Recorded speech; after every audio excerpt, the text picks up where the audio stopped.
One-liner வந்து நிறைய critical நிறைய விவாதங்களை உண்டு பண்ணிச்சு. பட் அது நான் அந்த படம் ஃபர்ஸ்ட் டே ஃபர்ஸ்ட் ஷோ பார்த்தேன். பார்க்கும்போது எனக்கு படம் ரொம்ப பிரமிப்பை கொடுத்துச்சு. அதனால எனக்கு ஒரு சிறு பயம்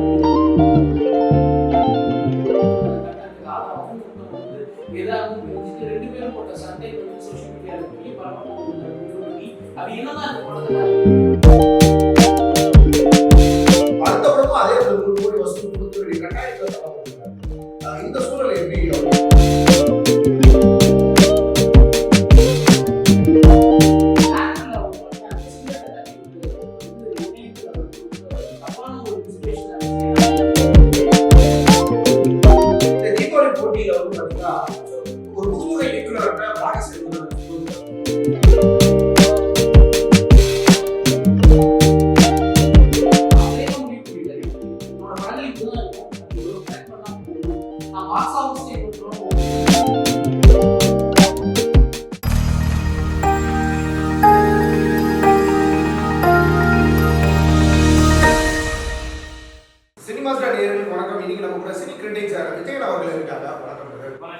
தீபாவளிக்கு அப்புறம் ரொம்பவே வந்து காலசாரமாக நிறைய விஷயங்கள் கிடைச்சிருக்கு. இந்த ஃபர்ஸ்ட் ஆஃப் ஆல் வந்து இந்த மூவியோட கலெக்ஷன்ஸ் பற்றி நம்ம பார்க்கலாம். இந்த பாக்ஸ் ஆஃப் கலெக்ஷன்ஸ்ல எந்த படம் வந்து இன்னைக்கு முக்கிய வெளியே பாக்ஸ் ஆஃபீஸ் கலெக்ஷன் பொறுத்த வரைக்கும் டூ அஃபிஷியல் அனௌன்ஸ்மெண்ட் பொறுத்த வரைக்கும் டூ கிராஸ் பண்ணி விஷயம் நேற்று அனௌன்ஸ் பண்ணிட்டாங்க. பைசரை பொறுத்த வரைக்கும் 55 கிராஸ் பண்ணிருக்கு அப்படின்னா அஃபிஷியல் அனௌன்ஸ்மெண்ட். டீசல் மட்டும் பரிதாபகரமாக வாஷ் அவுட் ஆயிடுச்சு டோட்டலாகவே. என்ன காரணத்தினால வந்து இந்த மாதிரி ஒரு கலெக்ஷன் டிஃபரன்ஸ் கிடைச்சிருக்கு? பிகாஸ் கண்டென்ட் ரீதியா என்ன படம் ஸ்ட்ராங்கா இருக்கு? கண்டென்ட் ரீதியா என்ன பொறுத்த வரைக்கும் பைசன் ஸ்ட்ராங்கா இருக்கு. டூரோட ஒன்லைனர் வந்து நிறைய கிரிட்டிக்கல் நிறைய விவாதங்களை உண்டு பண்ணிச்சு. அது வந்து படக்குழுவினரே எதிர்பார்க்காத ஒன்றுதான். பட் பைசனை பொறுத்த வரைக்கும் நான் பாக்ஸ் ஆஃபீஸ் பாயிண்ட் ஆஃப் வியூல இருந்து பார்க்கும்போது நான் என்ன பார்க்குறேன் அப்படின்னா அதோட என்டர்டெயின்மெண்ட் கண்டென்ட் வந்து கொஞ்சம் கம்மியாக இருந்துச்சு. ரொம்ப ஒரு சீரியஸான படமாக அது போயிடுச்சு. ஒரு குடும்பங்கள் கொண்டாடும் வெற்றி அப்படின்னு சொல்ற மாதிரி ஒரு குடும்பங்களையோ அல்லது ஒரு ஃபேமிலியா வந்து பார்க்கறதுக்கான என்டர்டெயின்மெண்ட் ஃபேக்டர் அது இல்லை. அதுக்கப்புறம் இன்னைக்கு இளைஞர்களுக்கு ஜென்சி கிட்ஸுக்கு தேவையான விஷயமா அது ரொம்ப சீரியஸான படம். பட் அது நான் அந்த படம் ஃபர்ஸ்ட் டே ஃபர்ஸ்ட் ஷோ பார்த்தேன். பார்க்கும்போது எனக்கு படம் ரொம்ப பிரமிப்பை கொடுத்துச்சு. அதனால எனக்கு ஒரு சிறு பயம் இருந்துச்சு, இந்த படம் எந்த அளவுக்கு பாக்ஸ் ஆஃபீஸ்ல போக போகுது அப்படின்னு. ஏன்னா சுத்தமா என்டர்டெயின்மெண்ட் ஃபேக்டர் ரொம்ப சீரியஸான ஒரு படத்தை வந்து மக்கள் எந்த அளவுக்கு கொண்டாடுவாங்க, ஏத்துப்பாங்க, பட் கொண்டாடுவாங்க அப்படிங்கிற பயம் இருந்துச்சு. அதையும் மீறி பைசன் இவ்வளவு வசூல் பண்ணதே எனக்கு ஒரு பெரிய ஆச்சரியம் தான். டூடை பொறுத்த வரைக்கும் அதோட ஓப்பனிங் மிகப்பெரிய ஓப்பனிங் இருந்துச்சு. ஏன்னா அவங்க பண்ண ப்ரொமோஷன் அப்படி அதுக்கு தகுந்தாப்புல ஓப்பனிங்லேயுமே படம் நல்லா இருக்கு அப்படிங்கிற இது வந்துச்சு. அதுக்கப்புறம் படம் பேசின படத்தோட கோர் கண்டென்ட்டை வச்சு நடந்த விவாதம் வந்து படத்தோட ப்ரொமோஷன் அடுத்த அதுவாகவே வேர்ட் ஆஃப் மவுத்லேயே அடுத்த கொண்டு போயிடுச்சு. பைசன் டூடு வந்து இந்த அளவுக்கு பெருசா போனதுக்கு முக்கிய காரணமே அந்த படத்துக்கு அப்புறம் நடந்த விவாதம் தான். ஏன்னா ஜென்சி கிட்ஸுக்கான படம்னு சொல்லி ஏற்பட்ட படமே அதுக்கப்புறம் ஜென்சி கிட்ஸை 2 பிரிவாக பிரிச்சுட்டாங்க. ஒருத்தர் வந்து படம் சொல்லுங்க கண்டென்ட்டுக்கு ஆதரவாகவும் ஒருத்தவங்க வந்து எதாகவும் பிரிஞ்சுட்டு 2 பேரும் போட்ட சண்டை வந்து சோஷியல் மீடியாவில் பெரிய பரபரப்பு உண்டு பண்ணி அது என்னதான் இந்த படத்துல அப்படின்னு போய் பார்த்தவங்க நிறைய பேர் இருக்காங்க. ஸோ அவங்க பண்ண ப்ரொமோஷனால ஃபர்ஸ்ட் ஓப்பனிங் இருந்துச்சு. அதுக்கப்புறம் அந்த படம் உண்டு பண்ண விவாதத்துல வந்து அந்த படம் பெருசா போயிடுச்சு. இந்த கலெக்ஷன்ஸ் வந்து முக்கியமா வந்து பிரதீப் ராமநாதனுக்கும் சேரும் அப்படின்ற மாதிரி ஒரு டாபிக் இருக்கு. பிகாஸ் இந்த படத்தோட கோர் மிஞ்சி வந்து பார்த்தீங்கன்னா அதிகமாக தேட்டருக்கு வந்த ரசிகர்கள் வந்து பார்த்தீங்கன்னா பிரதீப் ராமநாதன் ஒரு நம்பிக்கை அவரோட ஃபேன்ஸ் அந்த அளவுக்கு உருவாயிருக்காங்க அப்படின்ற ஒரு டாபிக் இருக்கு.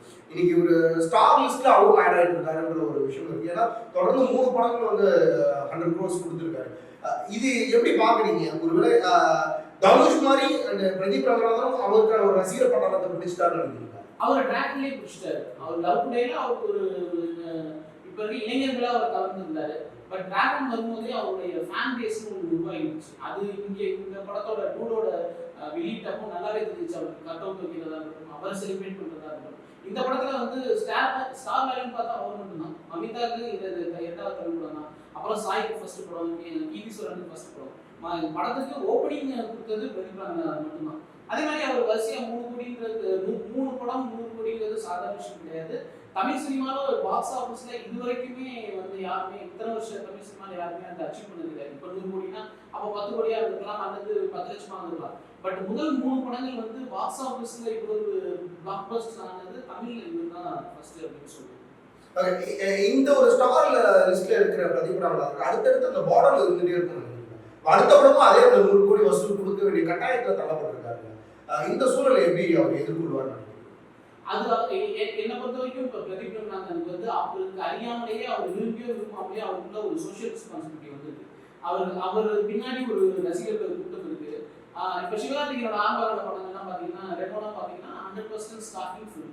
அப்போ ஸ்டார்டிங் வந்து ஓகேவா இல்லை, ஆனால் அவர் ஆரம்ப படங்கள் அப்படி இருந்துச்சு. போக போக அவர் எவால்வ் ஆகி இப்போ கொஞ்சம் சோஷியல் ரெஸ்பான்சிபிலிட்டியோட படங்கள் தான் எடுக்கிறாரு. ஸ்டார்டிங் சுத்தமாக இல்லை, அல்லது டபுள் மீனிங்கோ அல்லது வேற மாதிரியான காட்சிகள்லாம் இல்லாமல் முழுக்க ஒரு சோஷியல் ரெஸ்பான்சிபிலிட்டியோட படம் எடுத்தாரு.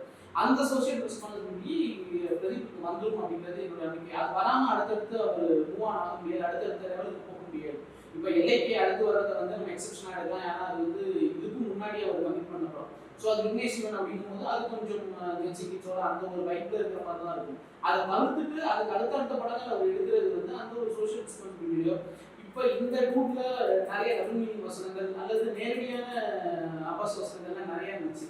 அது முக்கியமாக அந்த ப்ரொபோசல் சீன் அப்பெல்லாம் கண்டிப்பா அது வந்து ரொம்பவே கான்ட்ரோவர்சி கொண்டு போயிடுச்சு, ரொம்ப எதிர்ப்பு வந்துச்சு. அது எல்லாத்தையுமே அவர் அடுத்தடுத்த படங்கள் கண்டிப்பா தான் இருக்கும். நான் இந்த படத்துல ஒரு விஷயம் நல்லது பார்த்தது என்னன்னா, டிராகன்ல அவர் பண்ண அந்த சிகரெட்டை தட்டி விடுறது வந்து இளைஞர்கள் வந்து ரொம்ப தப்பான ஒரு இன்ஸ்பிரேஷனா இருந்துச்சு. ஏன்னா அதுக்கப்புறம் அதை நிறைய பேர் பண்ணி ரீல்ஸ் போட்டாங்க.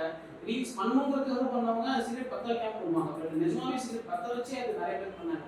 பட் இந்த படத்துல அதை சரி பண்றதுக்காகவே என்னன்னு கான்சியஸா வச்சாங்கன்னு தெரியல. பிரதீப்போட சிகரெட் வைக்கும்போது மமிதா தட்டி விடுற சீன் அதே ஸ்டைல அவங்க தட்டி விடுவாங்க. அது ரொம்ப நல்லா இருந்துச்சு. ஸோ நான் போன படத்துல ஒரு தப்பான ஒரு இன்ஸ்பிரேஷனா இருந்தேன். அது வந்து நான் இந்த படத்துல சரி பண்ற மாதிரி கூட அவங்க வேணும்னே வச்சிருக்காங்க, கான்சியஸா கூட வச்சிருக்கலாம். பட் இந்த உணர்வு, இந்த புரிதலும் அல்லது இந்த ஒரு சோஷியல் ரெஸ்பான்சிபிலிட்டியும் அவருக்கு அடுத்தடுத்த படங்கள்ல இருந்துச்சு அப்படின்னா நல்லா இருக்கும். வந்து அது ஒரு தவறுகளையும் சுட்டி காட்டுறது. அது எப்படி பொதுவாக 19 பாராட்டிட்டு மொத்தமா பாராட்டுறதுன்றது தவறு தான். அதுல இருக்கிற என்னை பொறுத்த வரைக்கும் அவங்க பாருங்க அது பேசுற கண்டென்ட் தான். இப்ப என்னை பொறுத்த வரைக்கும் டூடுல ஒரு படம் அப்படிங்கிறது ஒரு பாரஞ்சிக்கோ ஒரு மாரி செல்வராஜோ அவங்க பேசுற விஷயத்த ஒரு ஜென்சி கிட்ஸுக்கான ஒரு அந்த ஃபார்மேட்ல இப்ப பைசன் வந்து ஒரு ரொம்ப சீரியஸான படம், கிட்டத்தட்ட அதே மாதிரியான ஒரு கண்டென்ட் தான் இன்னும் பேசிருக்கு. இதை இந்த டியூட் பேசுற கண்டென்ட்டை வந்து ஒரு பாரஞ்சிக்கோ மாரி செல்வராஜோ எடுத்திருந்தாங்க அப்படின்னா அதுல இவ்வளவு என்டர்டைன்மெண்ட் இருந்திருக்காது. இந்த தப்பான விஷயங்கள் அவசரமான வசனங்கள் இரட்டையற்ற வசனங்கள்லாம் இருந்திருக்காது, இல்லாம அவங்க இருப்பாங்க. ஸோ இது இயக்குனர் ஃபர்ஸ்ட் படங்கிறதுனால அவருமே ஒரு புரிதல் இல்லாமல் எடுத்துக்கலாம். நம்ம எப்படியாவது ஜெயிக்கணும், முதல் படங்கிறது ஜெயிக்கணும், அப்புறம் பிரதீப் இருக்கிற அந்த ஜென்சி கிட்ஸை உள்ள கொண்டாடணும், அந்த காரணங்களுக்காக அவங்க உள்ள வச்சிருந்துருக்கலாம். அதுக்கப்புறம் இப்போ அவர் படம் முடிஞ்சதுக்கப்புறம் படம் ரிலீஸ் ஆனதுக்கப்புறம் அவர் சக்ஸஸ் மீட்லையும் அந்த இன்டர்வியூஸில் பேசும்போதே அவர் அதை உணர்ந்ததை அவர் சொல்கிறார் டைரக்டர். இந்த மாதிரி இதெல்லாம் வந்து தப்பா நாங்கள் அதை அப்படி யோசிச்சு வைக்கல, அது ஒரு ஜாலியாக தான் வச்சோம், ஃபன்னாக தான் வச்சோம். பட் அது இன்னும் அது வந்து இந்த அளவுக்கு தப்பான ஒரு இம்பாக்ட் ஏற்படுத்தும் எனக்கு தெரியல அந்த டபுள் மீனிங் டைலாக்ஸ்லாம். ஸோ நான் அடுத்தடுத்த படங்கள் அதை திருத்திப்பேன் அப்படின்றது. ஸோ பிரதீபுக்கும் இது ஒரு பாடமாக இருக்கும். டிராகன் எப்படி பண்ண ஒரு விஷயத்துக்கு இதில் திருத்திக்கிட்டாரோ அது மாதிரி இது பண்ணதை போக போக எவ்வளோ வாய்ப்பு. இந்த தீபாவளி போட்டியில் வந்து பார்த்தீங்கன்னா ஒரு புதுமுக இயக்குனர்கிட்ட மாரி செல்வராஜ் தோத்துட்டாரு அப்படின்றது சொல்ல முடியாது. அவர் மாரி செல்வராஜ் அவருடைய ஒரு ஃபில்ம் மேக்கிங் ஒரு ஸ்டைல் வச்சிருக்காரு. நான் ரொம்ப என்டர்டைன்மெண்ட் நான் போகாம நான் ஒரு சீரியஸாக தான் படம் எடுப்பேன் அப்படின்றது. நான் சொன்ன மாதிரி எனக்கே ஆச்சரியம் தான் இந்த கலெக்ஷன் வந்துருக்கிறது. அவர் ஆரம்பத்திலேயே சொல்லிட்டாரு, நான் எப்போதுமே கலெக்ஷனுக்காக படம் எடுக்கணும் கிடையாது, ஆனால் போட்ட காசு வர அளவுக்கு என்ன பண்ணணுமோ அதை மட்டும் பண்ணிடுவேன் அப்படின்னு. இப்போ டூடு பார்த்தீங்கன்னா அவங்க கலெக்ஷனை மைண்ட் பண்ணிக்க மாட்டாங்க, பட் எவ்வளவு தூரம் என்டர்டைன்மெண்ட் வைக்கணும், அதில் கோரான ஒரே ஒரு ஒன் லைனர் மட்டும் வச்சுக்கிட்டு எவ்வளோ என்டர்டைன்மெண்ட் வைக்கணும், மேக்ஸிமம் வைக்கணும் அப்படின்னு சொல்லி தான் வச்சுருக்காங்க. பட் மாரி காலேஜ் வந்து ரொம்ப சீரியஸான ஒரு படம் பண்ணும்போது அது என்டர்டைன்மெண்ட் இல்லாமல் தான் பண்ணணும் அப்படிங்கிறத அவர் கான்ஷியஸாக எடுத்த ஒரு விஷயம் தான். ஸோ அது அவர் வந்து நான் என்டர்டைன்மெண்ட் வைக்கணும்னு எடுத்து அது தோல்வி எடுத்துன்னு தான் நம்ம சொல்லலாம். பட் அவரே தான் முடிவு பண்ணியிருக்காரு, எனக்கு என்னோட படங்கள் இப்படி தான் இருக்கும், அது இவ்வளோ கரெக்ட் பண்ணால் போகணும், நான் பாக்ஸ் ஆஃபீஸில் இன்னொருத்தரோட ஓதணும்னு நினைக்கிறேன், கண்டென்ட்ல தான் ஓதணும்னு நினைக்கிறேன் அப்படின்னு. மாரி செல்வராஜ் தொடர்ந்து இந்த படத்தோட வெற்றி விழாவில் முதல்ல பேசும்போது நிறைய பத்திரிகையாளர்கள் ஒரு ஆதங்கத்தை தெரிவிச்சார்.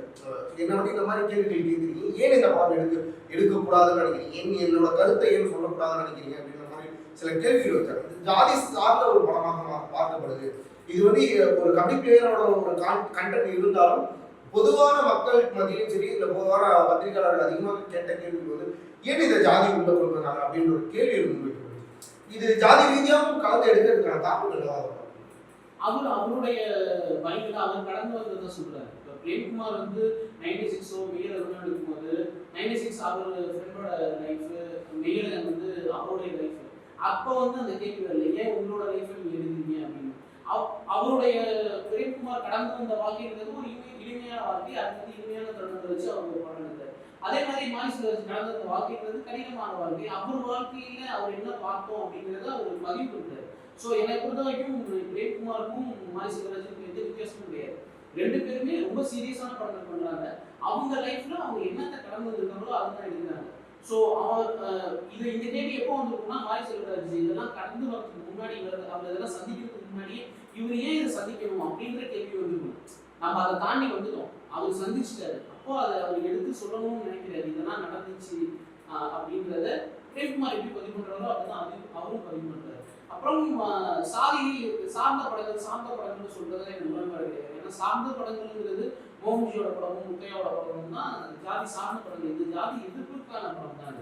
அது எந்த இடத்துலையுமே வந்து எந்த ஜாதியுமே வந்து உயர்வாகவோ தாழ்வோ ஜாதியே வேணான்னு சொல்லி தான் அவர் ஒரு படம் எடுத்தாரு. ஸோ இது ஜாதி சார்ந்த படம் கிடையாது, ஜாதி எதிர்ப்பு படம். அந்த ஒரு டேர்ம் வந்து யாரும் யூஸ் பண்றது. இப்போ இதுக்கு மாரி செல்வராஜுக்கு இன்னைக்கு வந்து ஒரு 50 கோடி கலெக்ஷன்ஸ் கிடக்கு. இதுவரையும் முந்தைய படங்கள் அவர் பார்த்த கலெக்ஷன் இந்த படம் சந்திச்சிருக்கா? ஆமா, இது முந்தின படங்களை விட இந்த கலெக்ஷன் பெருசு தான். அவரோட கிராஃப் கொஞ்சமா எண்ணிக்கையே வருது. வாழை வந்து நம்ம தவிர்த்துட்டு பார்த்தோம், ஏன்னா அது பட்ஜெட்டும் கம்மி, அதோட கலெக்ஷன் அதை தவிர்த்துட்டு பார்த்தோம்னா முதல் பரியர் பெருமாள், அதுக்கப்புறம் கர்ணன், மாமன்னன், அவரோட பாக்ஸ் ஆஃபீஸை பொறுத்த வரைக்கும் அவரோட கிராஃப் எண்ணிக்கையே தான் வருது. அவர் அதை பற்றி கவலைப்படுறதுனாலுமே அதோட கிராஃப் எண்ணிக்கையே தான் வருது. கிட்டத்தட்ட தீபாவளி வந்து 3 படங்கள் ரிலீஸ் ஆச்சு. அதில் 2 படங்கள் கிட்டத்தட்ட ஒரு வெற்றி பயணத்தை நோக்கி பயணிச்சிருக்கு. 3ஆவதாக வந்து டீசல். இந்த படம் வந்து கண்டென்ட் ரீதியா நல்லா இருக்கு. ஆனால் அதை மீறி வந்து வசூல் ரீதியா தோற்றதுக்கு காரணம் என்ன? ஃபர்ஸ்ட் வந்து ப்ரொமோஷன் இல்லை. படத்துக்கு ப்ரொமோஷன் இல்லை. ட்ரெய்லர் வந்து ப்ராமிசிங்காக இருந்துச்சு. பட் ப்ரொமோஷன் இருந்துச்சு அப்படின்னா அது வந்து மக்கள் மத்தியில் ஒரு எக்ஸ்பெக்டேஷன் உருவாக்கிருக்கும்.